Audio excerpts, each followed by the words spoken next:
Welcome to Eldoria, where every heartbeat is a gamble and every shadow has a price. Here, in the city of silk and sorcery, 4 women stand against the encroaching dark. We were bound by choice and branded by desire. I thought I knew how every story ended, until I became the one being written. Tonight, the ink begins to bleed. The silence of the Vayne estate was shattered by a sound like a star collapsing in the garden. I'm running through the rain, the cobblestones slick with oil and ancient magic. There is blood on my hands, and it is not mine. He is heavy in my arms, a dead weight of muscle and mystery that smells of ozone and cedarwood. Leave me, Serena. The hunters do not want the scribe, they want the prize. I do not leave what I have already claimed. A jagged bolt of violet lightning tears the sky in two as the silhouettes of the High Council's hounds appear on the horizon. They move with a terrifying synchronicity, their eyes glowing like dying coals. Serena, get behind me now. My blades are hungry, and the storm is just getting started. Biana stands in the center of the narrow alleyway, her hair whipping in a wind that shouldn't exist. Technically speaking, harboring a fugitive is a capital offense, but I always did prefer the criminal side of the law. Biana, try not to kill them all, or I will have no one left to cross-examine. We reach the hidden door of the apothecary just as the first arrow whistles past my ear. Inside quickly before the scent of his blood wakes the entire district. I have the silver salve ready, but his wounds are deeper than skin. The heavy iron door slams shut, cutting off the roar of the rain. The stranger collapses against the stone floor, his hood falling back to reveal a face carved from moonlight and sorrow. I kneel beside him, my breath coming in ragged gasps that mirror the rhythm of his pain.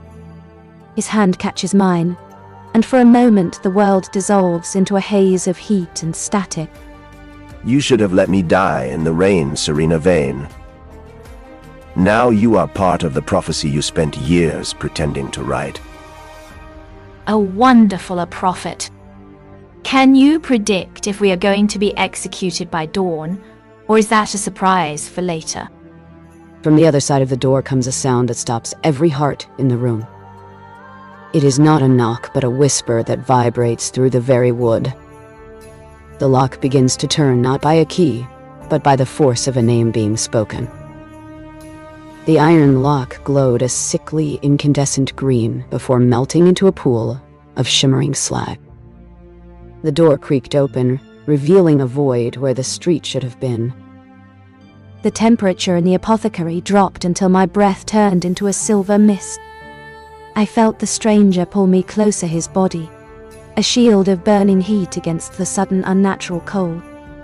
Do not look into the empty space, Serena. If you see the stars, they will see you back. I do not care about stars, I care about the shadow currently trying to eat my shadow. Biana lunged forward, her twin blades sparking as they struck an invisible barrier in the doorway.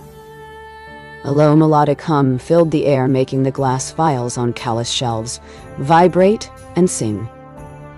That is a level 7 containment field, and we are on the wrong side of the glass. Kalla, if you have anything that creates a hole in reality now, would be an excellent time to share. Patience is a virtue, Mira, though I admit the timing is less than ideal. Serena, take the vial of liquid starlight and pour it into his wounds. His blood is the only key that can seal this breach. My fingers trembled as I uncorked the crystal bottle, the scent of jasmine and ancient ice filling my lungs.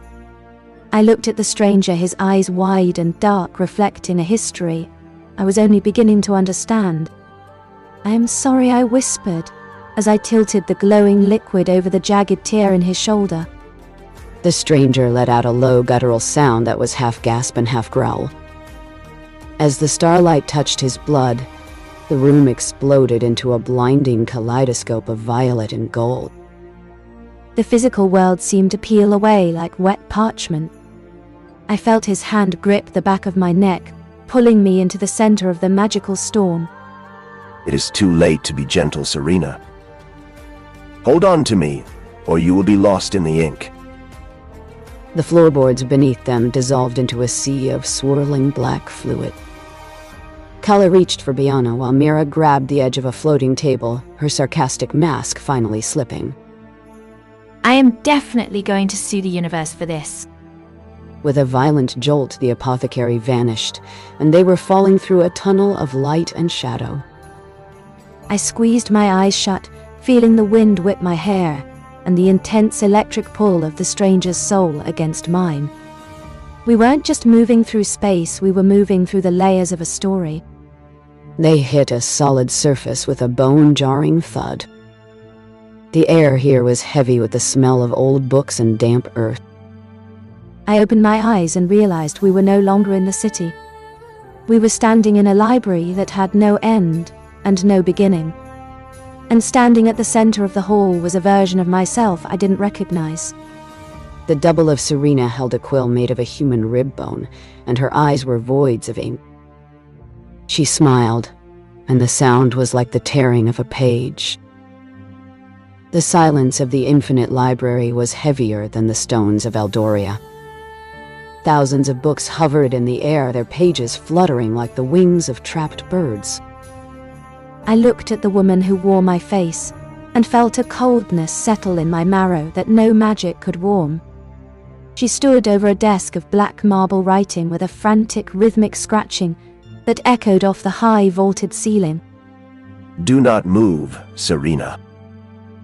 She is the architect of the Unwritten, and she has been waiting for you to finish her sentence. I am not an expert on extra-dimensional doppelgangers, but I am fairly certain that Ribbone Quill violates at least 5 health and safety codes. Serena, tell me you have a plan that doesn't involve us becoming footnotes in a ghost story. My blades are useless here. The metal feels like it is turning into liquid in my hands. Every time I try to strike, the air pushes back like I am fighting a memory. That is because we are in the collective subconscious of the city. Here, desire is the only currency and fear is the only law. The other Serena looked up from her parchment, her eyes two bottomless wells of darkness that pulled at my very soul. You are late, she whispered, and her voice sounded like 1,000 dead leaves skittering across a grave. You brought the catalyst into the sanctuary, and now the ink must be fed. The shadow Serena raised her hand, and the inkwell on her desk erupted into a swarm of black hornets. They circled the group, their buzzing a dissonant hum that vibrated inside their teeth. She wants the blood in my veins to rewrite the ending of the world. Serena, you are the only one who can touch the page without burning. He stepped toward me, the heat of his body, the only real thing in this world of paper and ghosts. He took my hand and pressed the palm against the jagged scar on his chest. Take it, he commanded, his voice, a low magnetic vibration that bypassed my ears and went straight to my heart. Take the power I stole from the stars and turn it into a weapon. The swarm of ink hornets lunged downward, aiming for the stranger's throat. I didn't think, I only felt. I reached out and caught the lead hornet in my bare hand, and instead of stinging me, it dissolved into a warm violet glow. The ink recognized me. I am not the character in your tragedy, I shouted at the woman with my face. I am the one who holds the pen. Serena slammed her hand onto the marble desk, and a shockwave of white light shattered the inkwell. The shadow Serena let out a silent scream as her body began to flake away into ash and old parchment. The library began to tilt, the gravity shifting until the floor became the ceiling. Oh, look. Another fall into the abyss. Just what my vertigo needed. Hold on to each other.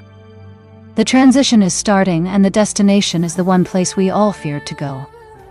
I felt the stranger's arms wrap around me, his heart hammering against my spine as we plunged into the white void.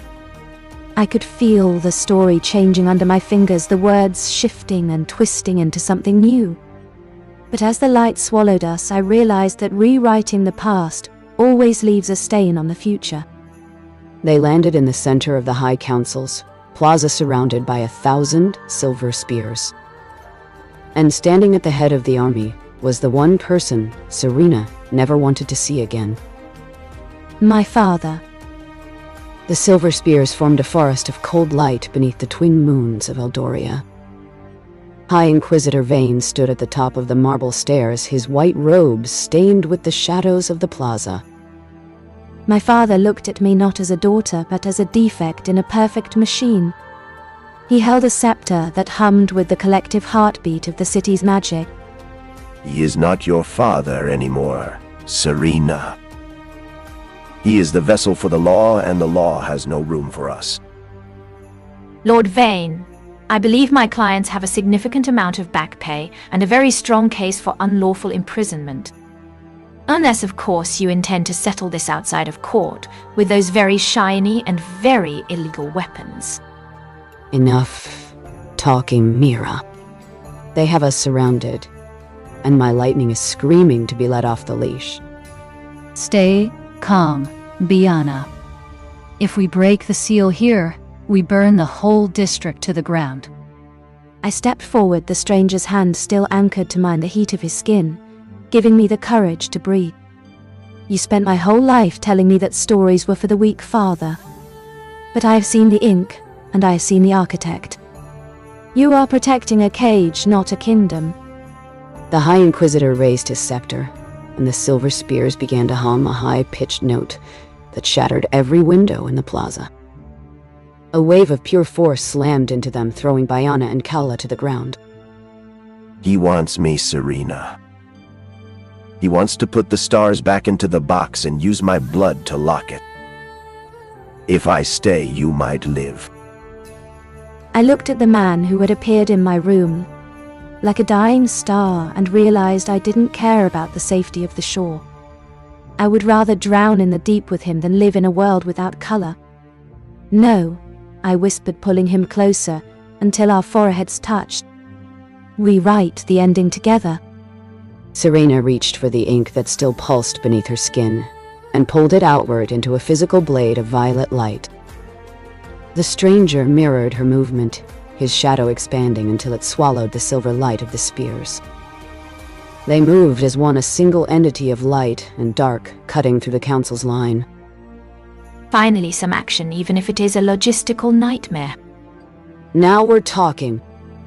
The plaza erupted into a chaos of thunder and starlight. In the center of the storm, Serena reached for her father's scepter, her hand glowing with the truth of the library. The world didn't end with a bang or a whisper. It ended with a choice. I felt the power of the High Inquisitor shatter under my touch, the silver mask of the council falling away to reveal the hollow man beneath. But the victory was a jagged thing. As the silver spears vanished, the stranger began to fade, his form becoming translucent as the sun began to peek over the horizon. The story needs a balance, Serena. You broke the law, so the law takes the anchor. I reached for him, my fingers passing through his chest like smoke. Don't go, I screamed the word, tearing my throat. I am in the ink, Serena. I am in every word you haven't written yet. He vanished with the first ray of dawn, leaving nothing but a single obsidian link on the cold marble floor. I stand alone in the plaza while the city begins to wait. My father is a shadow of himself, and my friends are bruised but alive. I pick up the obsidian link and feel the faint lingering heat of a heartbeat that no longer exists in this world. I am the writer now, and I'm tired of tragedies. I will find the ink, and I will find the door, even if I have to bleed the stars dry to do it. By the blood of the scribe and the heart of the storm, let the shadows return for the final transform.